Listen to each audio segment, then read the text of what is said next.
All right, it's 3 p.m. Good afternoon, everyone. We are delighted to welcome you to another insightful session on connecting the dots. On behalf of HRAI, I extend a warm welcome to all our participants to today's discussion on this insightful topic, returning with impact, reclaiming the narrative after maternity leave. First and foremost, our heartfelt thanks to our esteemed speakers for joining us today and contributing their valuable perspectives to this panel discussion. Ms. Shikha Verma, founder, consultant, happiness and mindfulness coach at Vibrant Vibes. Ms. Vandana Teji, founder and CEO at the Unicorn People. Ms. Harsha Yelamaraju, people business partner at Pega Systems. Ms. Harini Krishnan, director, DEI and culture at 247.ai. And Ms. Pallavi Kar, head of human resources at Puravankara Limited.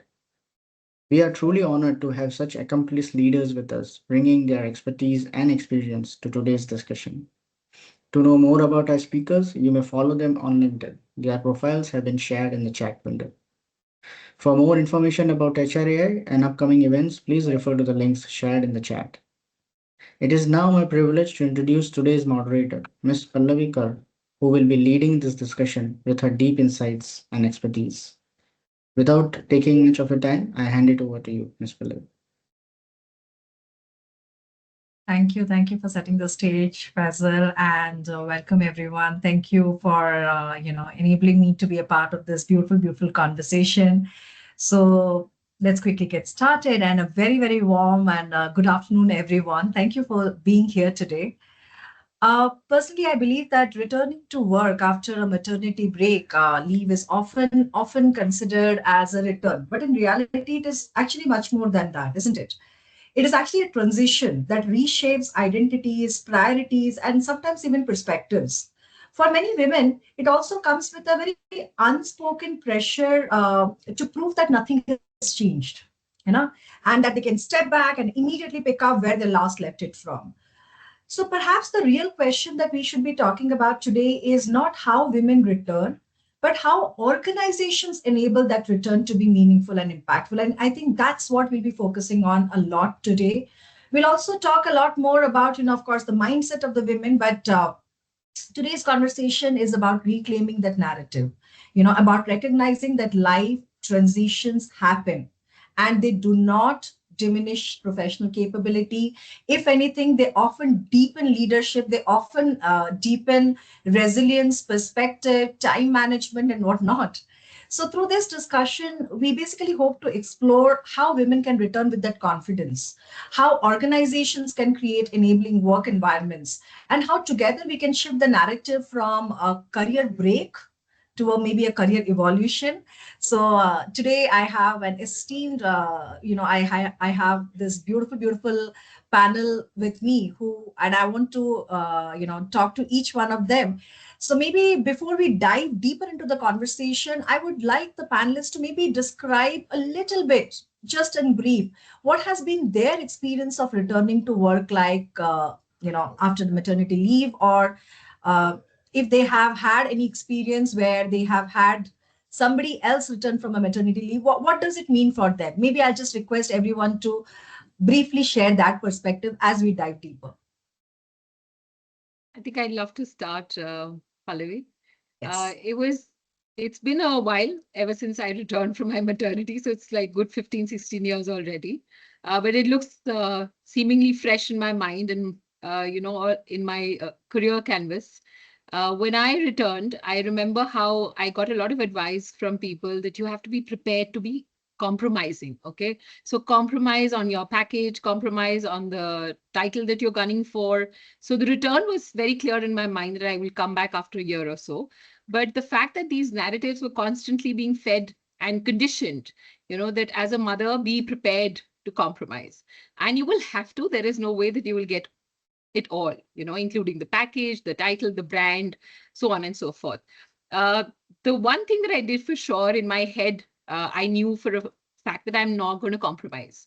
And I had this winning attitude that no matter what, I will get whatever I set my mind to, just like I've done that throughout my career and my life and my milestones.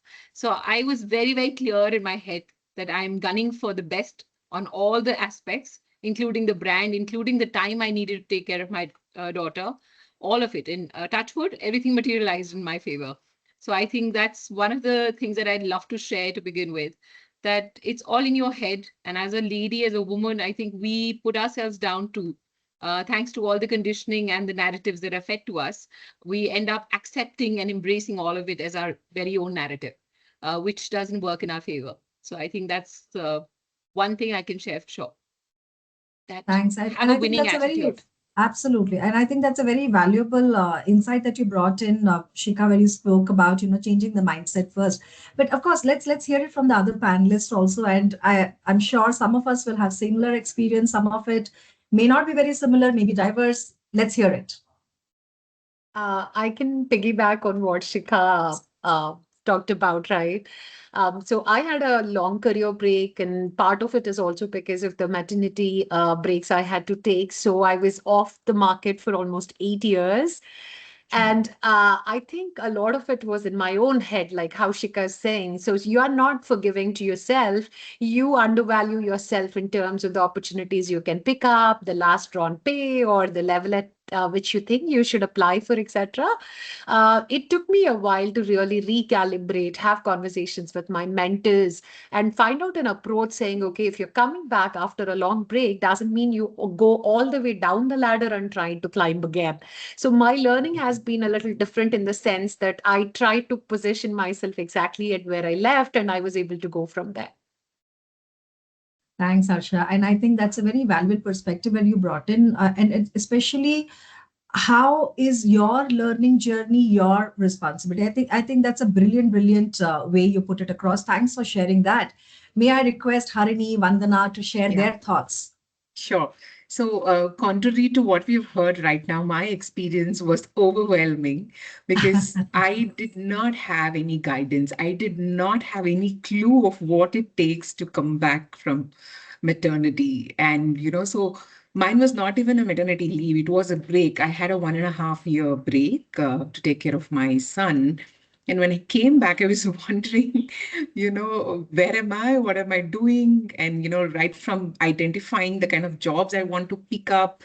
And like Harsha was saying, looking for roles which are at your level. And then I learned the hard way that it's definitely not easy for most women. And it happened to me as well, that I couldn't get back to the level, the position, or the money that I was making.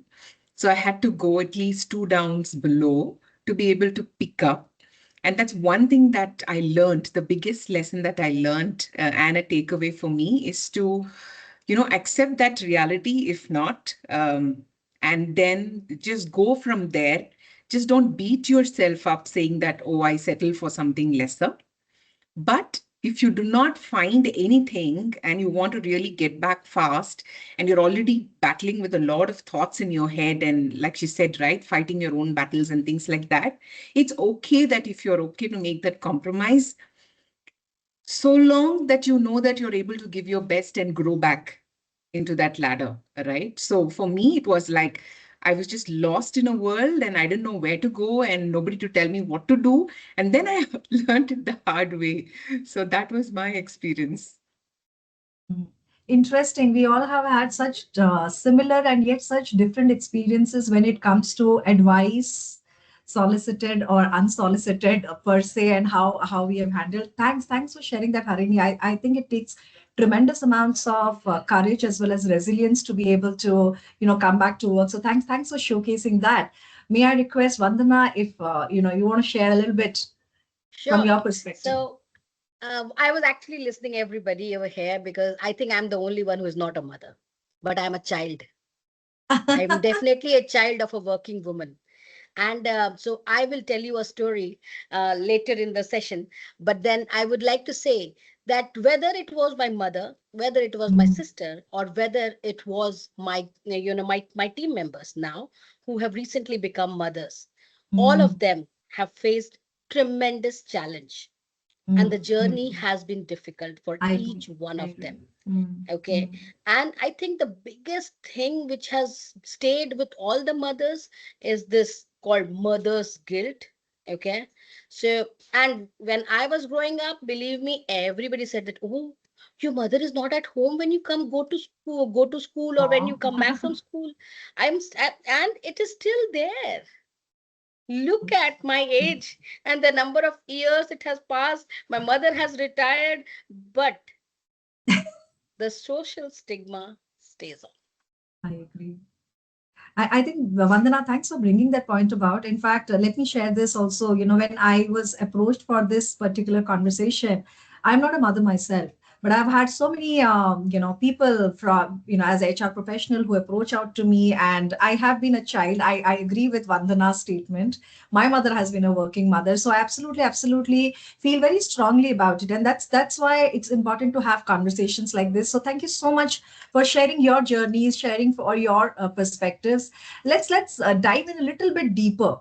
Hannah, so my first question for this particular discussion would be to Harini. Harini, one of the things that all of us have either spoken about or kind of hinted on is that many women feel a very unspoken pressure to hit the ground running, especially when they return from a maternity leave, as if they must immediately prove that nothing has changed. Hai na?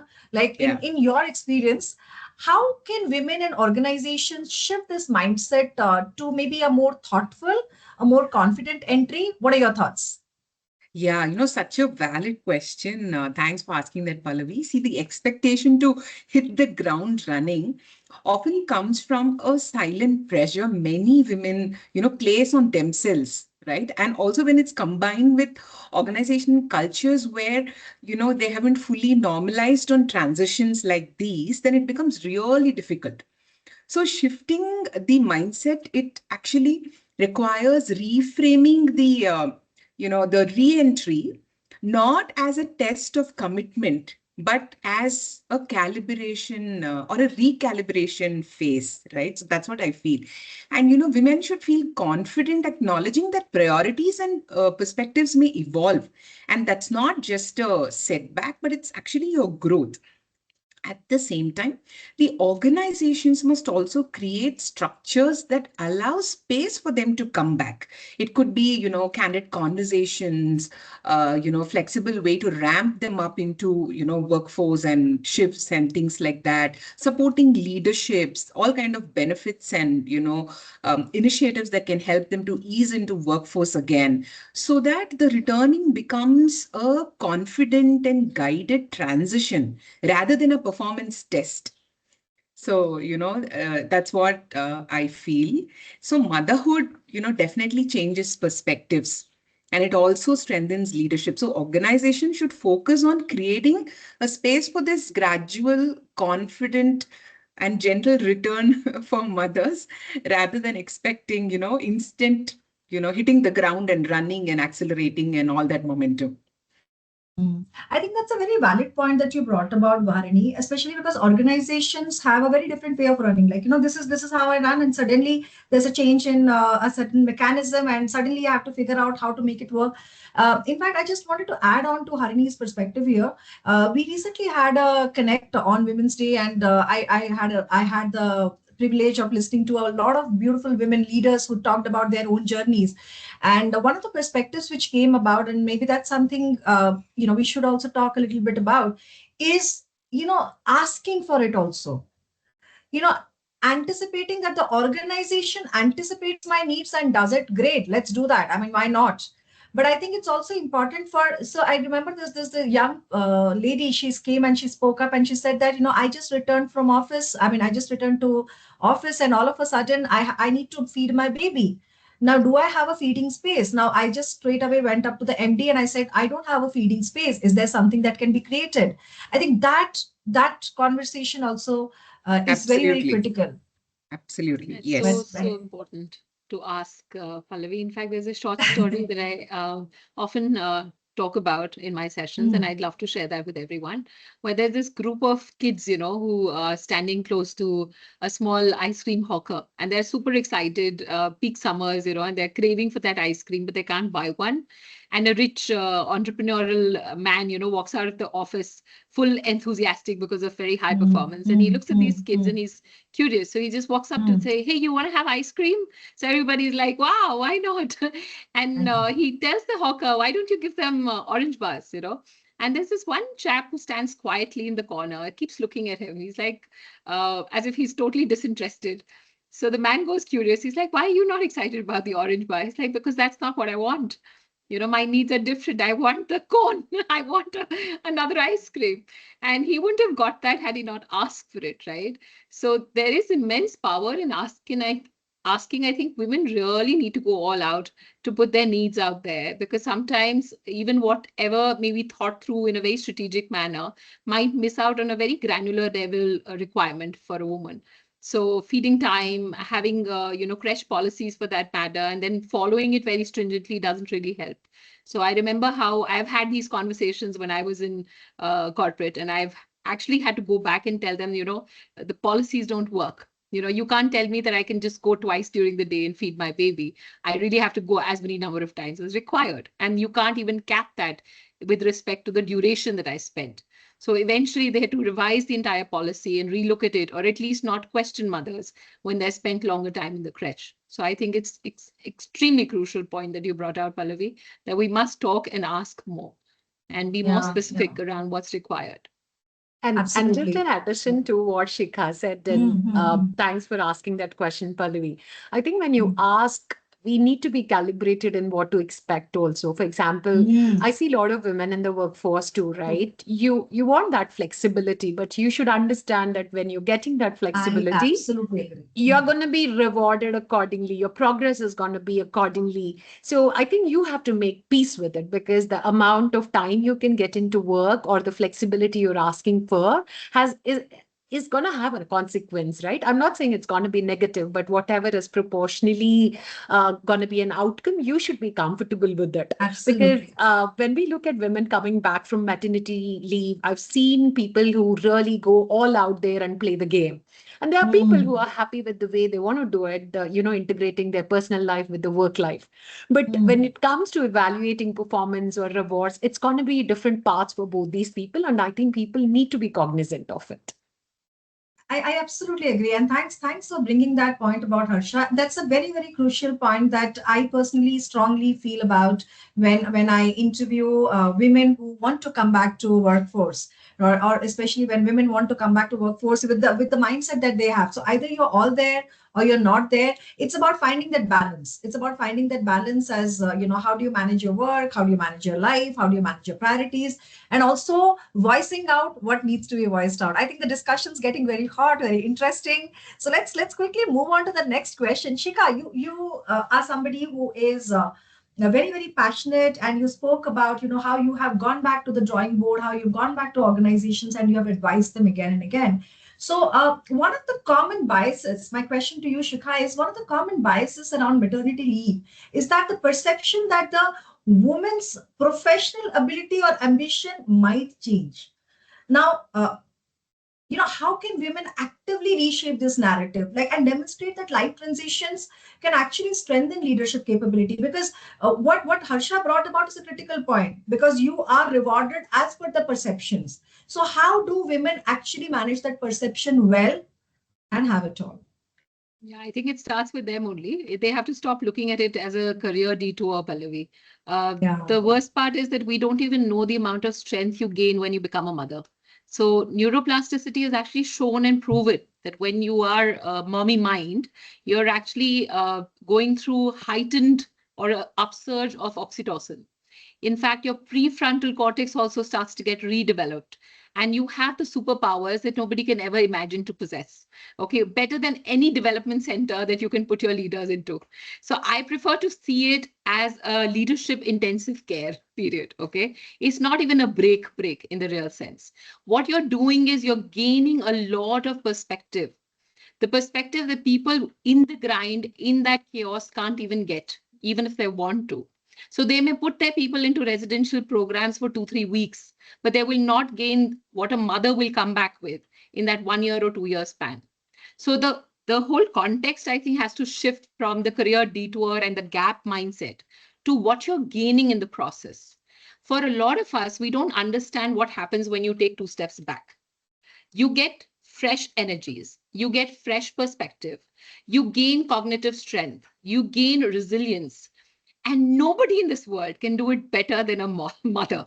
Okay, with all the sleepless nights put together, 24/7 intensive care that you're providing to everybody in the house, including your child, obviously. So there's immense amount of giving that's happening. You have an added advantage of negotiation, handling crisis on the go, making decisions, and offloading everything that's not important. So this is your superpower. You've become doubly resilient. You become doubly capable of empathizing with people because biologically you are being wired differently. And people don't realize that. We as women don't value it. We're not even aware. I think I wasn't aware, when I became a mother, that I had the superpower as a leader too. I didn't have that lens to view it. Sorry, to view it that way. So I think it's very important. One of the very important researches that happened in Ireland, they said that two-third company, they actually reported this, that the company has seen drastic shift in the performance of the entire organization after hiring more mothers. Okay, women who came after their maternity break, they brought about drastic shifts in the organization's productivity. So they could see resilience, they could see an immense amount of support and empathy coming into the system because of these mothers who were hired. So it's very important that we start giving that new lens and reshape that narrative from the gap mindset to a leadership fast tracked, and the gain that you're actually getting from a psychological and what do you say, the capability perspective. So I can share my own personal experience also, Pallavi. When I came back after a stint of, I think, a year and a half's break after my motherhood happened, I realized that my ability to look at any problem was far different from the people within the organization, which I can, in hindsight, reflect on now. I didn't know back then, okay, that I was capable of doing it because of this very factor. But now that I thought about it, while I was thinking about our discussion today, I realized that I was better off in putting a new hat when they said leadership is not creative. We've been doing leadership workshops. We've been putting them into programs. And over the last 2 years, their creativity quotient has just not budged and improved. So what do we do, Shikha? You're our new L&D head, do something about it. So imagine I put them into a workshop where I make them do salsa. Okay, and everybody in my organization was like, what are you doing? What does this even mean? Why would you propose something as bizarre as that? I said, because you need to put people out of their comfort zone when you really mean to make them innovative. And this is something that a lot of organizations don't allow in their, day-to-day lives. So a typical manufacturing company has a lot of hardwired rules and people who've stayed there for 20, 30 years, right? So it was one thing that really helped. And people staying in the organization could even have thought about it or approached it in that manner. So I think that ability came to me because I came with that very fresh energy and perspective. So I can tell you outrightly, it was the neuroplasticity. It was my laser sharp focus on the result and the outcome more than anything else. So we need to stop doing catch-up games and focus on creating value for organizations. And I kind of also see this as a hyper efficient phase for any given mother out there. So we need to start looking at it from that lens now. And it doesn't deplete your abilities, it just multiplies it. In fact, I wanted to add one point. Sorry, Pallavi, one point. Yes, that Vandana. I think you have not, maybe you have said it, but you have not said the word aloud, is the accountability shift from being a girl to becoming a mother. I have seen that. Like my employees going on maternity break and coming back, they come back with such accountability. They are not the same person anymore. I have seen that. They own the whole system. Like, I run a small company, but then my people are my stake. I will tell you, I can forget things, they will never forget. So they are like mothers to me at times. I agree. So one of the things which is clearly coming across is, it is not that this narrative shift is not only one way. The narrative shift is definitely not only from an organization viewpoint, but also from the person, the returning mother's viewpoint. How are they changing the narrative shift? And Vandana brought about a beautiful point, the accountability shift.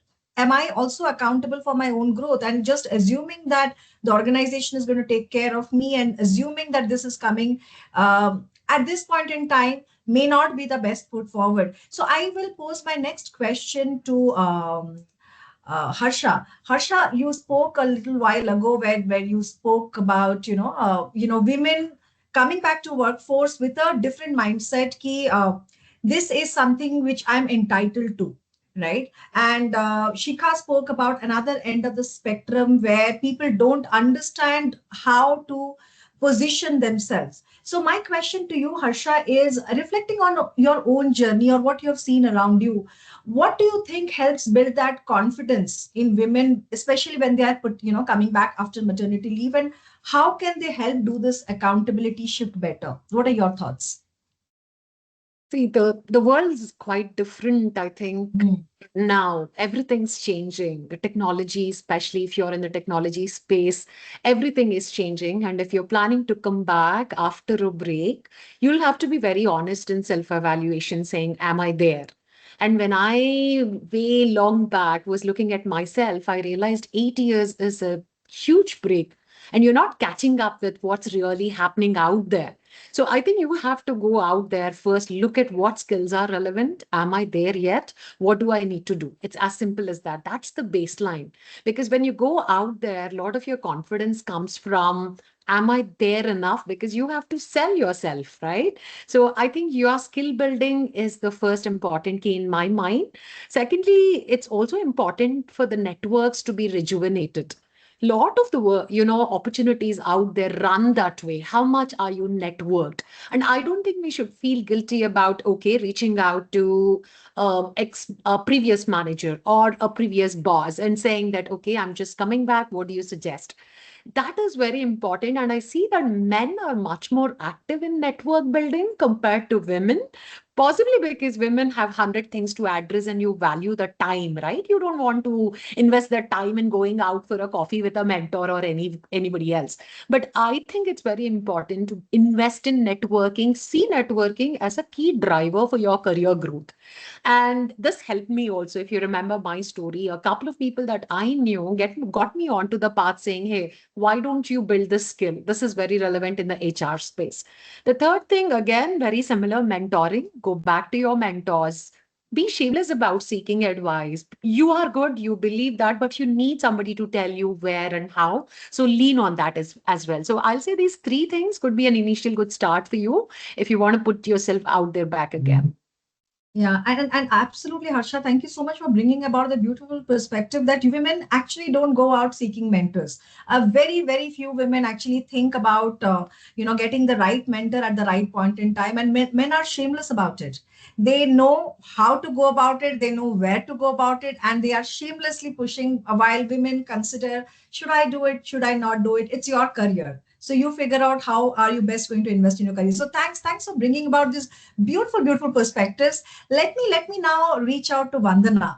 Vandana, you spoke earlier and you mentioned in terms of how women that accountability shift can needs to happen, and we have been speaking about how those accountability shifts can happen. But from a leadership perspective, especially when a woman is coming back from a maternity leave, and people still put it as a gap in professional trajectories, from a leadership perspective, how can organizations reframe this better? Like, how can organizations reframe this so that it is seen as a period of growth or building resilience or building leadership rather than a liability? What are your thoughts? To be very frank, it doesn't matter how it is seen as. The reality is that a maternity break is a child and a family leave, wherein the person is not really on leave or break. They're actually learning new skills in life skills which no training can give them. Okay, as I told you, accountability shift, resilience has already been mentioned. The person changes, and physiologically and neurologically there are so many changes. It's a better version. What leadership can do? Leadership can ease the movement. Okay, I have a big issue with people saying that the person goes on 6 months maternity leave and they have to rejoin after the 6 months completion. They are rejoining on the 61st day, or even if there is a month extension or 2 month extension, they're supposed to join back, and expecting the same outcome, same number of hours from that lady. How is it possible? Being in leadership, you are supposed to guide the emotion of the organization in such a manner, including that lady who is coming back from maternity. Ease it, make it, begin with 2 hours, 3 hours, simple things.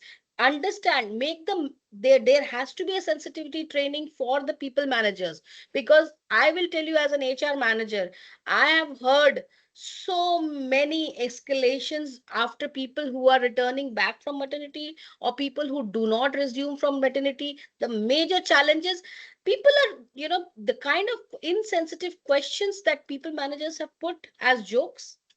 I don't, your baby weight, or I just don't want to name it. You already know it.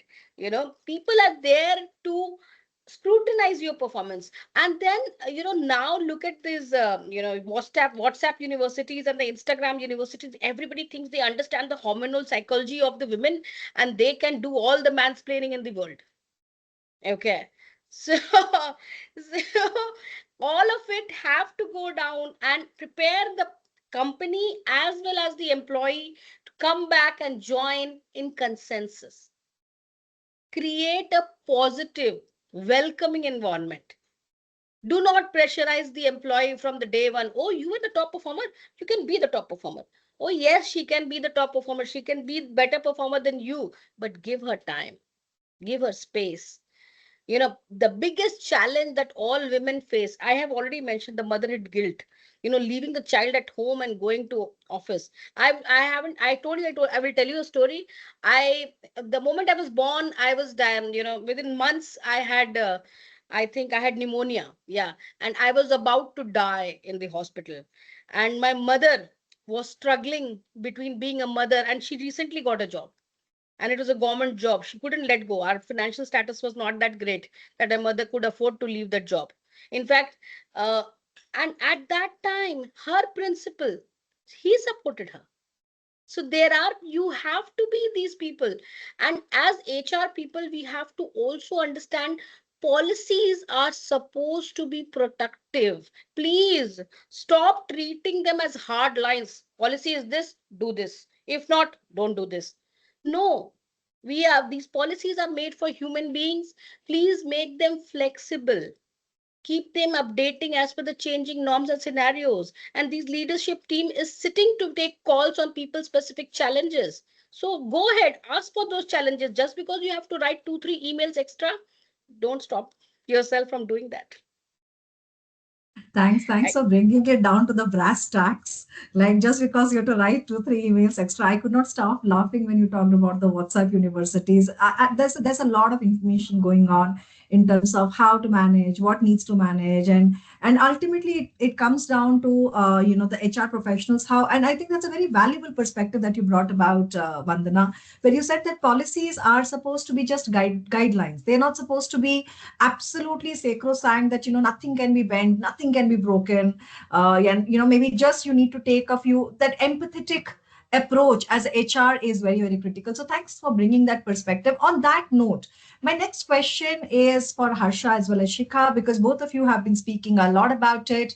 What are some of these policies that should come into picture, and how do you design policies like this? We also understand that the policies cannot be in a very, very stringent manner. This is how it has to be happening. So what are some of those practices that genuinely help women to return? What are your thoughts? I can talk about what my organization does. We do have a return to work 1 month easing period. Many of us spoke about it. So you've Mm. taken that 6 months leave and you're coming back. So the seventh month, when you ease in, you're working only 4 days a week. So the fifth day, we don't expect you to work. So the 4 days a week. So it's relatively learning. Okay, I'm returning back, and I don't have the pressure of giving it all. You take the time for 4 weeks, and then we expect you to come back and just join the crowd as as usual. So I think that 1 month ease period is something that I've seen a lot of employees, women employees appreciating. That's one policy which has helped us. And of course, you have the adjacencies like childcare. We support childcare. You can have an in-house crash, or you can be having tie-ups with other agencies, etc. You also have a sponsorship for nanny care at home. So the company picks up the cost of, to a certain limit, of course, of reimbursing the nanny care that you are kind of using. I think these make your life a little bit comfortable in terms of saying, okay, I have my child, someone's taking care of it. I'm able to ease out within this 4 weeks period, come back and understand what's changed since the last 6 months. Top of the mind, these are things, but would love to hear anything else that others are aware of. Lovely. Yeah. I think I can just add to what Harsha shared, Pallavi. The phased re-entry is very, very important. And I love the fact that you're giving 3, 4 weeks time to them. But since I've handled orientation all my career, when I was the L&D head with companies like Honda, Yamaha, Panasonic, the one thing I've seen is required for any new hire is a 30, 60, 90 window. So what we've essentially done is given them the re-entry for sure. The soft landings are very, very important because they're now in that mommy phase. So I think that hand holding can be stretched a little bit beyond 30 days. We can take it up till 60 days and 90 days and have different attributes and priorities assigned to each phase as we move forward. Asking them is the best way forward instead of writing a rule book around that. Get a pulse of how your mothers are facing the situation, how they're feeling through, once they're back in the system, any challenges that they're facing, and create small little bridges here and there. I think one of the biggest challenges I've seen women face when they come back is that they think they've lost the context completely. What's happening, they have too much to catch up on. They feel they've lost out too much information in the geopolitical canvas, the cultural context, the company context, the team context, so on and so forth. So I essentially would advise if we can provide something like context bridge for them. Do these interim sessions bi-weekly or once a month, where you can allow them to get perspective on what has happened when they weren't around, so much so that they don't feel that they've missed out on something. Make them actually feel that they've been around. So one good practice I can share is that Goldman Sachs has actually done this program called Returnship Program, and which works wonders, where they've allowed them to gain perspective. So it's a 12-week program. They run the women through that program and allow them to build on these little nuggets here and there for the period that they've missed out on. So whether it's a year or 2 years, you build those pillars for them over these 12 weeks program. Another good practice is from Harman organization, who runs an Amigo, like a buddyship program, where you allow these mothers to pair up with somebody, could be somebody from the peer group, and they get guidance and hand holding, and they help them in the transition and to contact the who's who and initial hiccups that any new joinee would go through in the 30, 60, 90 window. So I think essentially these are two good practices I can certainly advise as a cultural aspect. So organizational practice has to be more focused on the culture and the community. These two C's have to be addressed largely. So since I have been in the OD space, I think it's critical that we look at advocacy more than anything else. Advocacy is critical. When I say advocacy, it means that you have to have somebody who is holding your back. They're there to say, okay, this person deserves it. And you really don't have to give them low value projects anymore just because she's become a mother. She's as good as she was. She's as capable as she was. So let's get her a seat on the table, for these high risk projects. Uh, Availability should not be equated with their ability to contribute.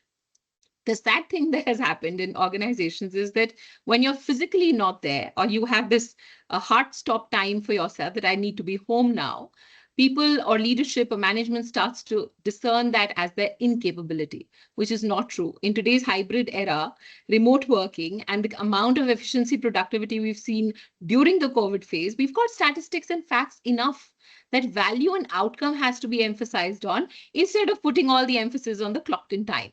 So we're far away from I think, the hustle culture, and we're heading into the hassle-free culture. And that's what's going to work for us as an organizational practice if we really want more and more women to thrive at the workspace and come back, return with that impact mindset.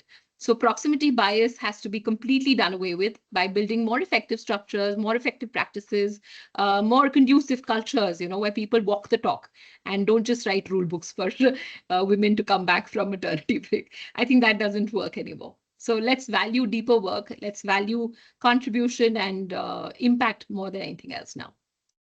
Lovely, And lovely. And I can, sorry, Pallavi, I just yes, yes. realized I recalled one more thing. So what we also do is the annual evaluations, we really look at how are these people kind of rated, just to ensure that we are not pushing them down in your line of ratings. And that's a very conscious effort that I think every HR professional can take up and say, okay, where are these people placed? Where were they before? Are the shifts 2 levels down or 2 levels wherever, right? I think that can be a very meaningful contribution from the spirit of fraternity. Absolutely, absolutely. And I'm as I'm hearing, Harsha, you went on. I think your video froze. Are we still connected? Yes, Pallavi, I'm back. Can Yes, you hear yes, me yes, okay? Yeah. yes. I can I hear you. hope you were able to listen to what I was saying. Yeah, yeah. Maybe you could just Yeah, repeat. thank Did you. everybody else hear it? Okay, no worries. Maybe you could just repeat Thanks. it. Yes. Yeah, so I was just mentioning that as HR professionals, what we can do is those checks and balances in terms of Mm, mapping out our managers being biased in evaluating performance, right? I think we mm, can be those gatekeepers asking those questions, and we should also partner with the business leaders, saying, okay, why is this person here? What did she contribute? And in my experience, I've seen people having a tendency to take them levels down. And of course, it's all about a conversation, right?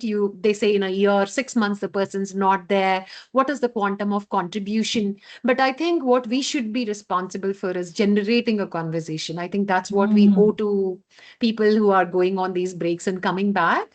And sometimes I've seen the perspective shift, and sometimes I feel there's a merit in what people are saying. Yes, you're there for 6 months, and this probably seems to be a right performance evaluation.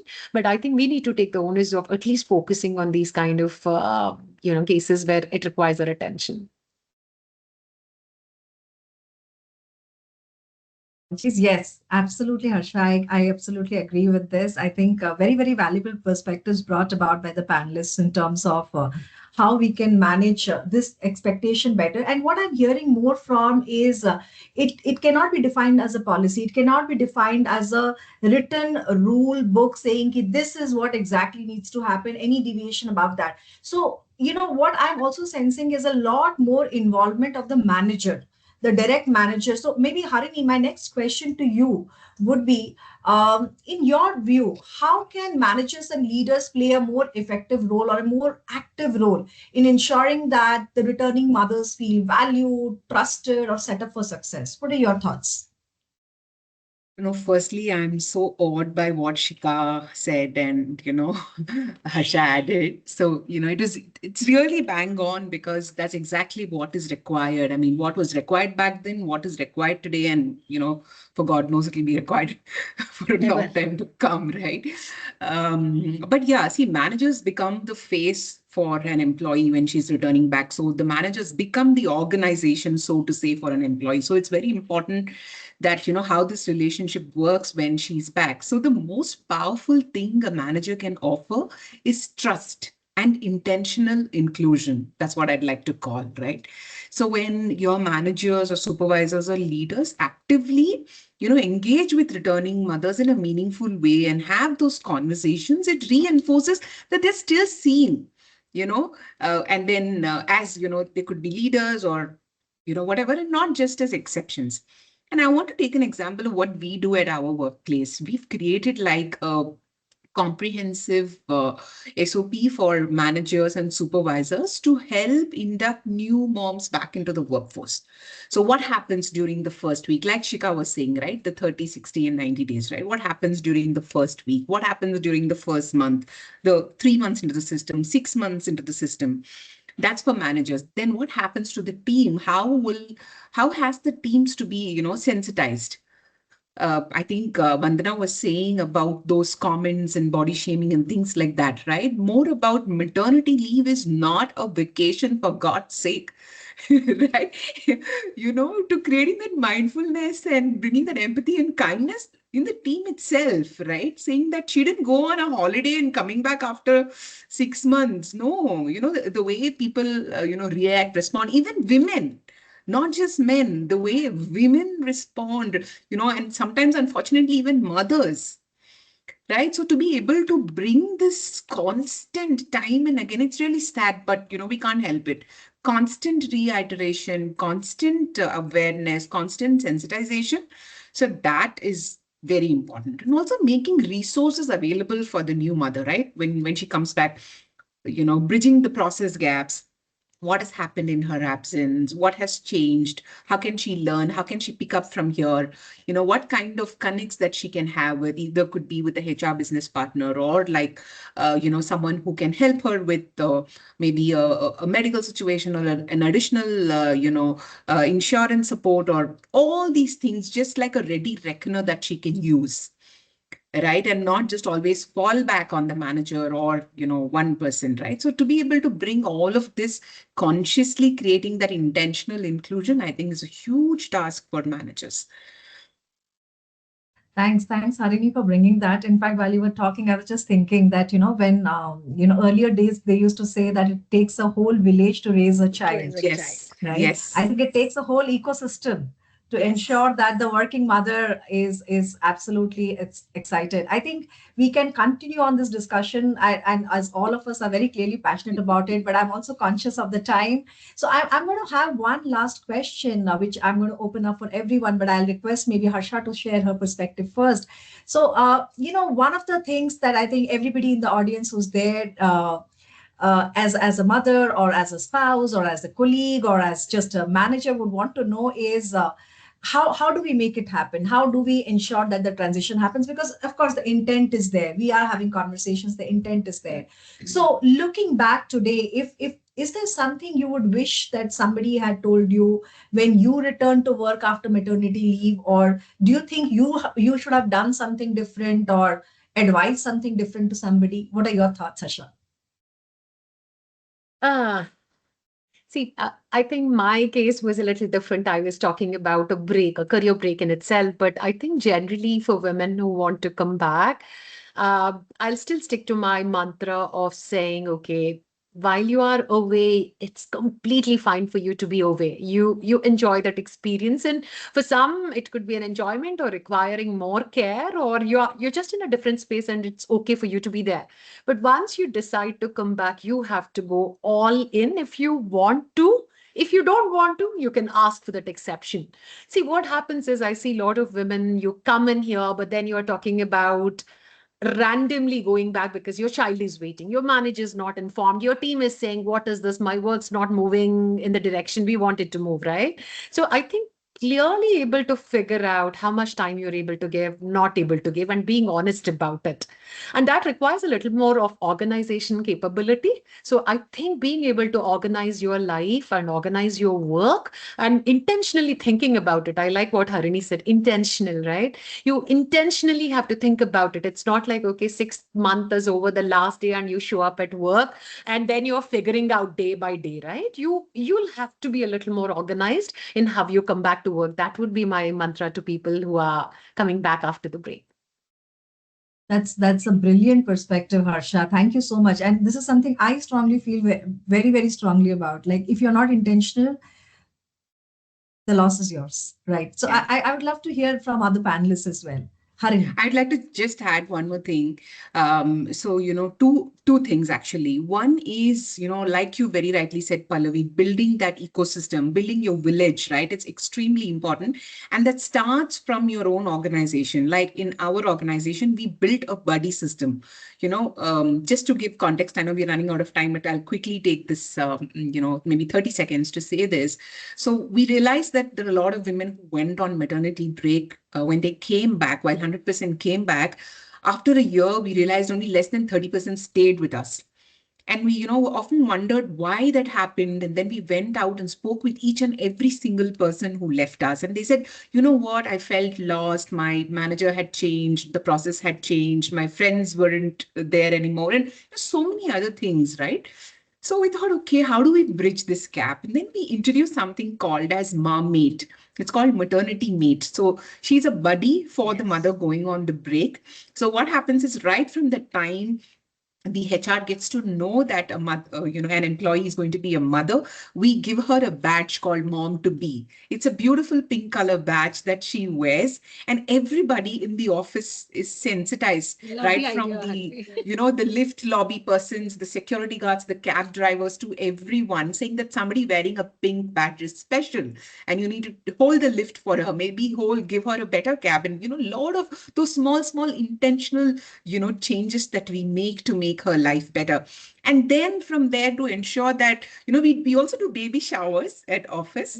It's a very nice gesture that the team comes together and does this. And then when the mother goes on the break, this marmite buddy kind of stays in touch with her until she comes back to work, updating her of what's happening. And then vice versa, she also tells us, the organization, what's happening in her life, how's her baby doing, what support that she needs, sharing pictures, creating like once in 3 months Zoom call to just see how everything is Perfect. happening, right? So when she comes back, she feels that she hasn't lost out, and she doesn't feel like she has to start again from the scratch, right?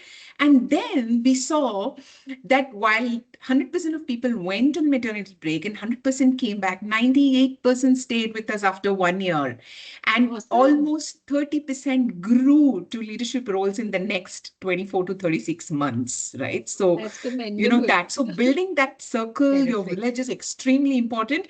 And that's why this year we launched something called as Momentum.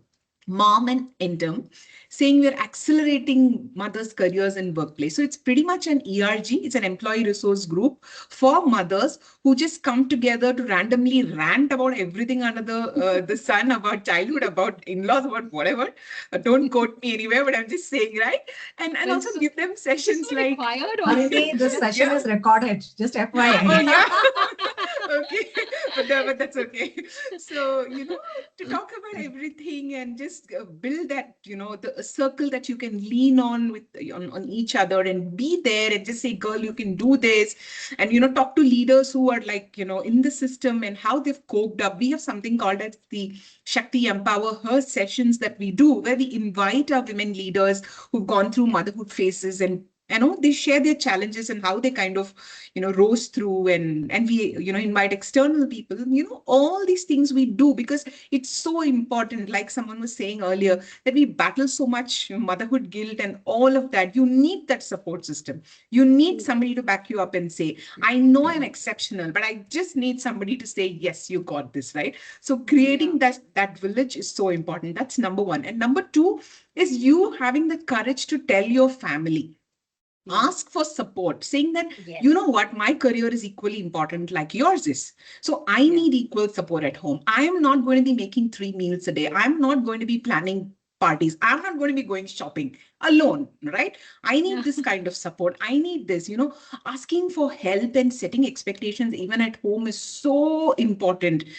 Have your good friends who can just come in and take care of your baby when you have that important meeting, or you have an office party which you want to attend. Have somebody, have your mom, have your mother-in-law, have your best friend to come and do that for you. So, both of this is extremely important. I know I've taken a lot of time, but I just had to say this. Thank you. I just want to add one more thing that Yes, Hanvi. organizations are doing these days, and I would request other organizations to also follow suit, is something called as healthy pregnancy plan. This is something that is coming along with the GMC, gives a guidance of all experts like physiotherapist, you have a gynecologist, you have a case manager assigned, so it is a total support. So when you say support to your mothers or your team members, you're actually rendering them through this. And this will help them stay informed, because we are living in nuclear families. We really don't have our mothers and mothers-in-law staying with us, and somebody guiding in real time takes away a lot of pain. I love Absolutely, the absolutely. ideas, man. All of you have shared such important aspects. It just reminds me how Brenda Barnes, the CEO of PepsiCo, she actually stepped down for 2 long years just because she wanted to ensure she took care of her children. It's fabulous to understand that you can return to lead. Okay, so the narrative that I've been talking about all throughout is the one that we give to ourselves to begin with. As women, I think the one thing you must do is know and understand, believe fully well that you can return to lead and lead with impact. So that's an acronym that I'd love to elaborate on as a last advice to all the women out there, that understand that your identity has only evolved. You've not finished yourself as a career woman. Okay, your identity has only shifted. You're a better version. You're far more upgraded as a lady and as a leader. So I'm a mother and I'm a leader is the narrative that you have to tell to yourself. Modernize this narrative as much as you can. So the M stands for modernizing it. Okay, it's not a gap, it's a gain. You stand all the chance in the world. You've gone through that leadership intensive care unit that nobody in the world has ever had the advantage to, and the men would never ever get it in their lifetime. So make the most of it. P stands for being proactive and asking for things and setting the tone for yourself. Whatever's your realigned value system today, you have to ensure that people are aware of it. So go out there and talk about it. Talk about your heart stops. Talk about how you can create high impact for the organization and the team, and be more vocal. I think it's very, very important for returning mothers to be more proactive and ask, like Hadni also pointed out. Advocacy or advice is another thing that one of them pointed out. Seek sponsors around you. Network, like Harsha mentioned. Don't just sit back and wait for things to happen for you. So the ecosystem, the support system, the human intelligence or the institutional intelligence that we can provide will be done at the organizational level through culture shifts and communities and other things that we can create for them. But you also have a role to play. So don't forget about that. Ensure that you're reaching out. You're also seeking advocates. You're building your own network of people, right, who can be there for you. And the C stands for, context bridging. So gain whatever knowledge you can on your own as well. Don't just wait for the company to come and solve all your problems, right? So take that accountability, take that ownership, and bridge the gap for yourself in the way you can. There are micro learnings, YouTube clips, innumerable podcasts available in the world today. So make the best of these tools. Use AI to your advantage, to pick up any new skill if required for your job. And the last T stands for targeted transparency, right? Create that roadmap for success and tell people that availability is not equal to ambition. You can create high impact for them, even if you're logging out from work at 4 o'clock because you have to. So in today's time and age, as a modern mother, if you're juggling with too many tasks and you have to log out or step out of the office, tell them, hey, you know what? I'm going to be logging out at 4, but I'm available till 7. If there's anything, feel free to reach me, right? These conversations have to be more targeted, more transparent, and more proactive from any returning mother today. I think the locked in hours behind the desk, we all know are not required anymore. It's the impact that matters. So own this identity, speak about this modern narrative for yourself, and lead with transparency. That's the impact that every woman out there is capable of creating, and you are already making a drastic shift in the work canvas. So yeah, go Thanks out for there. emphasizing that, Shikha. And I think it's been a very interesting discussion. And I'm just wondering, Faisal, do we have time for a question answer? I think we're almost at 4. Yeah, we only have one question that is there in the chat window. We can take that and Yeah, then yeah. we So can may start. I just I'll just quickly read out the question. Um, uh, I'm not able to see the question, Faisal. So the question that has come up is come from Neha Jagnani, and Acha, okay. once you All get right. yeah. So Neha's question, and I'll just open this question to any of the panelists who wants to answer this. And I would request you to keep the answer a little crisp because we are already running short of time. Now, beyond the workplace, how important is support from partners and family in enabling a successful return to work? And how can women have those questions at home? I think a lot of the panelists have answered this, but maybe if somebody could quickly summarize. Thanks for the question, Neha. beyond the office, I think the home, the family, the partner, you have to identify who is the primary caregiver for your child. You have to mock train them to be ease free of this tension when you return to work. And the most important thing, just because everybody is worried about the future, what will my child think, that I prioritize my work. Believe me, if you prioritize my work, a child like me will tell someday that I was proud that my mother took time, and nobody is guilt tripping me because of you. I couldn't follow my career dreams. So please True, go true, ahead and But chase your dreams. if I can true. quickly add to what Vanna said, I think with between my husband and me, we were very clear. I had a crèche facility in the initial few months, but later on I had to leave her at a daycare. So both of us took turns to go and pick the child, right? And there were times when I was held back in meetings and I couldn't be there, or there were weeks when we had kind of decided I had to pick, but I couldn't reach. So these conversations are critical. That you have a basic understanding between your partner and you, or whosoever is the other caregiver in the family, that you juggle and you actually shift gears as and when required. So whenever it's Correct. the career is your top priority, the other person steps in, and vice versa. So I think that understanding, that cohesion, that synergy between you and your family members is extremely crucial for you to get complete peace for yourself. And there's no two ways about putting it out there, asking for it, being assertive about it if required, and draw boundaries wherever necessary, both at the workplace and at your personal True, front. true. Yeah. Absolutely, absolutely. I think it's been a very, very insightful discussion, and all of us, went into such a beautiful depth, deep conversation that we didn't have time for much of question answer. But of course, I would request all the people who are there in the audience today, if you have any thoughts, any questions, you can hit us up on LinkedIn. We'll be more than happy to talk to you about it. And I want to give a very, very special thanks to all the panelists here today who brought about such beautiful thoughts, shared experiences, shared their own examples. And if there's one thing that stands out from this entire discussion, it is that returning is not about just taking a gap. It is actually about taking a step back so that you take a step forward with a new perspective, with new resilience, with leadership, with strength. Now, for organizations, the opportunity lies in recognizing that supporting these transitions is not just about inclusion, but it is actually about unlocking leadership potential and sustaining talent. And for women who are navigating this journey, the message is very, very clear. Your career is yours. So your story does not pause because you went for a break or you went for a gap. No. In fact, if anything, it evolves. The question is, are you ready to see it that way? So that's it from our end today. Thank you all for being a part of this very important and a very interesting and a fun discussion. So that's it from my side. Thank you. Thank Absolute you. pleasure. Thank Thank Thank you, you, Ms. you. everyone. Pallavi. Thank you, Pallavi, for skillfully steering the discussion and ensuring a seamless flow of ideas and excellent engagement. We truly appreciate your dedication and commendable moderation. Thank you to all our esteemed panelists. Your openness in sharing experience, perspectives, and practical insights made the conversation truly meaningful. For those eager to learn and grow, the recording of today's session is available on our YouTube link shared in the chat window. Thank you to all our participants for being part of the session. Your presence made the discussion even more meaningful.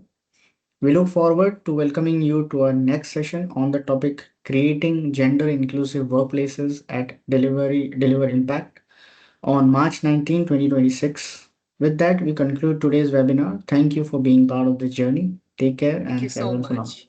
Thank you, Thank dear you. speakers, once Thank you again. so much. Bye Thank bye. you, Thank you, everyone. everyone. Thank you, Thank you. Bye. everybody. Bye bye. Tushka. Bye.